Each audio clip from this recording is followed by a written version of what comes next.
चलो बच्चों, मैं आपको अभी जो है एक बढ़िया सा टॉपिक बहुत कम टाइम में सिखा देता हूँ और बहुत अच्छा टॉपिक है।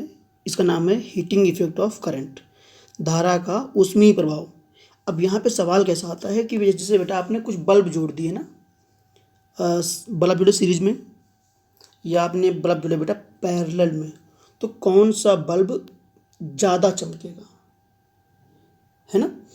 या बेटा कभी सवाल आया आ रखा है कि किलोवाट आवर घंटा जो होता है किस भौतिक राशि का मात्रक है, या एक हॉर्स पावर में कितने वाट होते हैं, या एक किलोवाट आवर में कितने जूल होते हैं। इस प्रकार के सवाल बेटा यहाँ पे एग्जाम में आते हैं, है ना। तो मैं आपको एकदम आसान तरीके से इसे समझा देता हूँ, बढ़िया मज़ा आ जाएगा एकदम। ध्यान से आप लोग इसे देख लीजिए बेटा। क्या है कि हीटिंग इफेक्ट ऑफ करंट ये बोलता है बेटा धारा का ऊष्मीय प्रभाव। जब भी किसी अप्लायंस में ना, किसी उपकरण में, किसी बल्ब में आप बिजली जब बेटा भेजते हो तो उसका रेजिस्टेंस है वो धारा के प्रवाह को उसमें से रोकता है।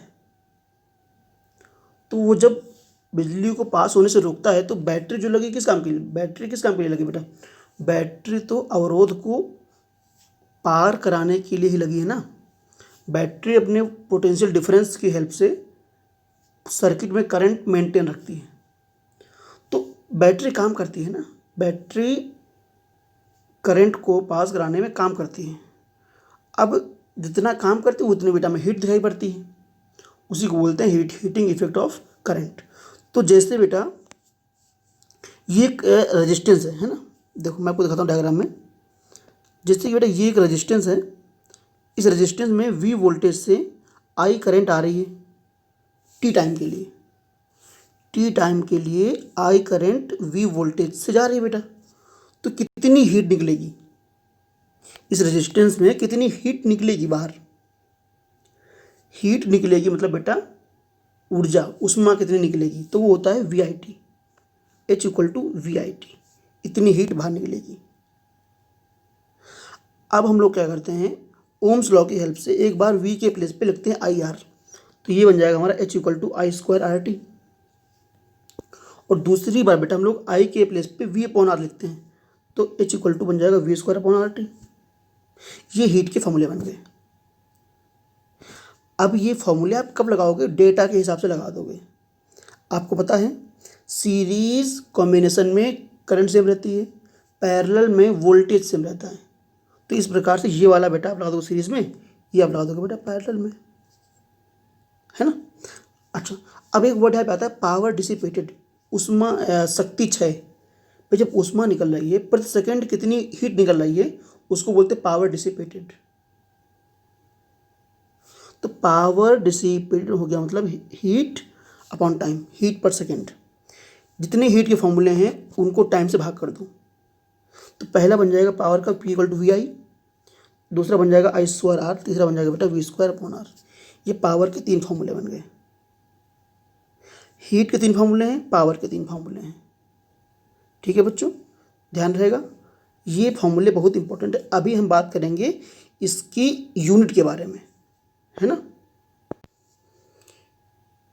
चलो बेटा देखो, इलेक्ट्रिकल एनर्जी का यूनिट हमें देखना है और इलेक्ट्रिकल पावर का हमें देखना है बेटा यूनिट। तो इलेक्ट्रिकल एनर्जी का बेटा होता है जूल, पावर का होता है वॉट। वॉट को बोलते हैं जूल पर सेकंड। ये बात आपको कक्षा 9 से सिखाई जाती है। दूसरा आता है किलोवाट आवर, किलोवाट घंटा को बोलते हैं 1 यूनिट। जो आपके बिजली के मीटर में जो लिखते हो कि 10 यूनिट, 20 यूनिट, 30 यूनिट, 2 यूनिट, वो किलोवाट घंटा होता, मतलब कि 1 घंटे में कितने किलोवाट एनर्जी आपने ख़त्म की। यहाँ पे आता है power of kilowatt. 1 kilowatt hour में 3.6 इंटू 10 की पावर 6 जूल होते हैं और 1 हॉर्स पावर में 746 वाट होते हैं। अब आपने बेटा कई बार सवाल देखा होगा कि एक घर में अगर 2 किलोवाट का पंखा 10 घंटे चलता है तो कितनी यूनिट खाएगा, कितनी यूनिट खाएगा। तो उसका निकालने का ये एक फॉर्मूला है बेटा। पावर को वाट में ले लेंगे, जितने वाट होगा, और जितने घंटा, टोटल जितने घंटा वो अप्लायंस चला अपॉन 1000। तो ये हमारा बेटा नंबर ऑफ यूनिट्स निकालने का फॉर्मूला हो जाएगा, है ना। मैं आपको इस पे काम करके सिखा दूंगा आराम से, बड़ा मज़ा आएगा फिर।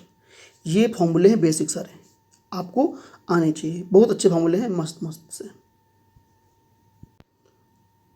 चलो बेटा, अच्छा अब एक थोड़ा नया चीज़ देखो, जैसे ये एक बल्ब है ना, ये एक बल्ब हमें दिया गया बेटा, देखो ध्यान से, बल्ब कहाँ दिया गया है हमें बेटा, बल्ब ये दिया गया है बल्ब कि, हाँ आपने देखा होगा कि बल्ब पे लिखा होता है बेटा 100 वाट का बल्ब है, 200 वोल्ट पावर है ना, वो वोल्टेज लिखा नहीं होता है 220 वोल्ट 100 वाट बल्ब। इसका मतलब ये होता है कि जब आप उस बल्ब को 220 वोल्ट की सप्लाई से जोड़ोगे तब वो 100 वाट यानी कि 1 सेकेंड में 100 जूल एनर्जी ख़त्म करेगा, बाहर निकालेगा, ये इसका मतलब होता है।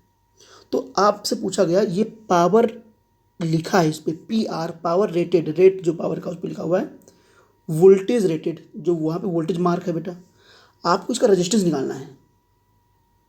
तो रेजिस्टेंस निकालने के लिए ये फॉर्मूला लगाएंगे हमेशा, P = V²/R।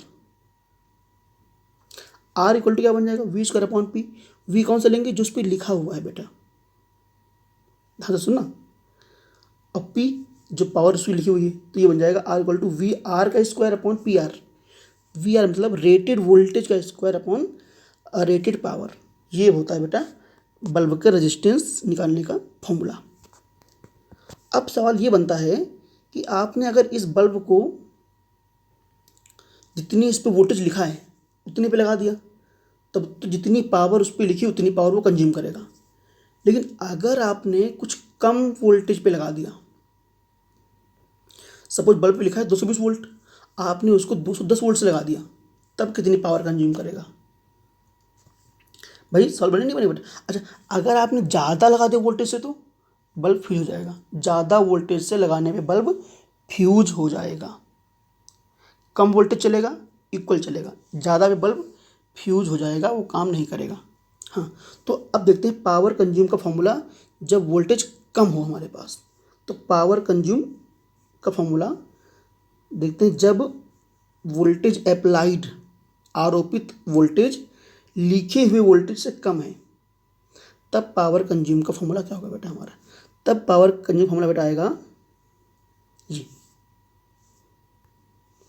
ये फॉर्मूला बेटा हमारा आएगा कि P = V²/R। आप कौन सा V लेंगे, जो V आपने लगा रखा है, जिस वोल्टेज पे आपने बल्ब को लगा रखा है, लिखा वाला नहीं, V अप्लाइड वाला, V अप्लाइड का स्क्वायर अपॉन रेजिस्टेंस। अब रेजिस्टेंस हमने निकाला इस तरीके से, यहाँ पे रेजिस्टेंस की वैल्यू पुट करेंगे, ये बन गया पावर कंज्यूम का फॉर्मूला। अब यहाँ पे सवाल आता है कि पावर कंज्यूम रेटेड वोल्टेज पे कैसे डिपेंड करेगी और अप्लाइड वोल्टेज की किस पावर पे डिपेंड करेगी। तो ये देखो बेटा कितना अच्छा फॉर्मूला है, अप्लाइड वोल्टेज की पावर स्क्वायर पे करेगा और रेटेड वोल्टेज की इन्वर्सली स्क्वायर पे करेगा, है ना। अरे कितना मजे की बात, देखो बेटा इस प्रकार का सवाल आपके एग्जाम में आएगा। मैं अभी आपको इस पर कराऊंगा न्यूमेरिकल्स, तब मजा आएगा। ये सारे कॉन्सेप्ट तैयार रखिए बेटा आप लोग, बढ़िया। हाँ, अब हम बेटा बल्ब्स को कंबाइन करते हैं, तो पावर क्या होगी, ये सवाल बहुत इंपॉर्टेंट है बच्चे इसमें बहुत कन्फ्यूज होते हैं। हाँ देखो, अब जब हम बल्ब को लगाते हैं सीरीज़ में तो उनकी पावर का फॉर्मूला ये आता है। अब बच्चा बोले ये तो सर फॉर्मूला उल्टा हो गया, उल्टा ही है बेटा, ये फॉर्मूला उल्टा ही है। सीरीज कॉम्बिनेशन में 1/P1 + 1/P2 + 1/P3 dot dot जितने होंगे सारे जोड़ दोगे सीरीज़ में। कन्फ्यूज हो गए ना, हाँ कोई दिक्कत नहीं। अच्छा, तो अब इनमें से कौन सा बल्ब कितना चमकेगा वो पावर कंज्यूम पे डिपेंड करेगा, कि जो जितनी पावर कंज्यूम करेगा उतना ज़्यादा वो ब्राइटनेस बढ़ाएगा बेटा अपनी। अब यहाँ पे पावर कंज्यूम का जो फॉर्मूला है बेटा, वो उस बल्ब पे लिखी पावर के इन्वर्सली डिपेंडेंट होता है। समझ लो बेटा, उस बल्ब की जो पावर लिखी होगी उसके इन्वर्सली, यानी जितनी कम पावर होगी उतना ज़्यादा बल्ब चमकेगा। अगर आपने क्या किया 10 वाट 20 वाट और 30 वाट के बल्ब श्रेणी क्रम में लगा दिए तो 10 वाट का बल्ब सबसे ज़्यादा चमकेगा। अरे चौंक गए, चौंको मत, समझो। कम पावर का बल्ब सीरीज में ज़्यादा चमकेगा, क्योंकि अब उस पावर कंज्यूम उसके रेजिस्टेंस के डायरेक्टली प्रोपोर्शनल हो जाएगी, क्योंकि पी आर का मान होगा V²/R। आर बेटा ऊपर चला जाएगा, है ना। अच्छा, और वोल्टेज पे डायरेक्टली प्रोपोर्शनल होगा। जितना ज़्यादा रेजिस्टेंस होगा जिस बल्ब का, उतना ज़्यादा वहाँ पे पोटेंशियल का ड्रॉप हो जाएगा, यानी उतनी ऊर्जा वहाँ पे हीट के फॉर्म में निकलेगी, तो उतना ज़्यादा चमकेगा वो। ये बात आपको आनी चाहिए बेटा। अच्छा, अब हम आते हैं पैरेलल कॉम्बिनेशन में बेटा। तो पैरेलल में क्या होता है, पैरेलल कॉम्बिनेशन में फॉर्मूला ये बनता है हमारे पास, P1 + P2 + P3 dot dot जितने भी होंगे सबको आपको ऐड कर देना होगा। मस्त। अच्छा, अब यहाँ पे जो बल्ब की ब्राइटनेस है, इन बल्ब में से कौन ज़्यादा ब्राइट चमकेगा वो डिपेंड करेगा इनकी पावर पे, वो भी डायरेक्टली। जिसकी पावर ज़्यादा होगी पैरेलल में वो बल्ब ज़्यादा चमकेगा। जैसे आपने 10 वोल्ट और 20 वोल्ट, सॉरी 10 वाट और 20 वाट की दो बल्ब पैरेलल में लगा दिए, तो 20 वाट वाला बल्ब ज़्यादा चमकेगा कि उसकी पावर ज़्यादा है ना। आप देखते हो अपने घरों में, आपने अगर 100 वाट का बल्ब लगाया और एक 200 वाट का बल्ब लगा दिया, एक बल्ब नहीं आता सूर्य वाले, और आपने एक 500 वाट लगा दिया, तो घर में 500 वाट का बल्ब बहुत ज़्यादा चमकता था, क्योंकि उसकी पावर बहुत ज़्यादा होती है। और घर में हम लोग वायरिंग करते हैं पैरेलल में। यही सवाल आपके एग्जाम में आता है कई बार तो। अच्छा बेटा, तो अब ये रेजिस्टेंस के इन्वर्सली करेगा, यानी कि जिसका रेजिस्टेंस कम होगा, देखो पहले में था, यहाँ पे था डायरेक्टली, यहाँ बेटा होगा रेजिस्टेंस के इन्वर्सली। जिस बल्ब का रेजिस्टेंस कम होगा उसमें ज़्यादा पावर होगी और ज़्यादा ब्राइटनेस आएगा, और उसमें करंट भी तो ज़्यादा जाएगी। तो ये पावर कम्बिनेशन के फॉर्मूले हैं। ब्राइटनेस का बेटा कॉन्सेप्ट है, ये आपको याद कर लेना है बढ़िया तरीके से, मस्त इंजॉय करते हुए ना, हैप्पी होते हुए, और अपने एग्ज़ाम को पास कर देना है मस्त। ठीक, ये सारा आप लोग याद कर लो बच्चों। जय हिंद। अभी अगले सेशन में हम लोग इस पे लाएंगे न्यूमेरिकल्स मस्त मस्त। तब तक आप लोग एंजॉय करते रहो, सीखते रहो धीरे धीरे। ठीक है बच्चों, वंस अगेन जय हिंद, जय भारत।